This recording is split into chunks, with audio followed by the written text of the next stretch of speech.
Hello and welcome. In this video, I will show you how to create, assign, and share tasks in HMailPlus webmail. To create a new task, click the app launcher and select Tasks. On the left, click New Task. Fill in the subject and description for your task. Once done, click Create. That's how you create a new task in HMailPlus webmail. If you wish to assign tasks, select the task and click the Edit icon for tasks. Then choose Expand Form to see more options. In the Participants box, type the person's name or email, or select them from your address book. Fill in the rest of the task details and click Save.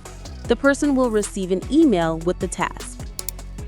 If you wish to share a task, select the task and click the Actions icon for tasks.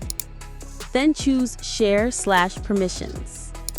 To invite by email, select Invited People Only, type a name or address. If you wish to share via a link, choose Anyone with the link and Invited People.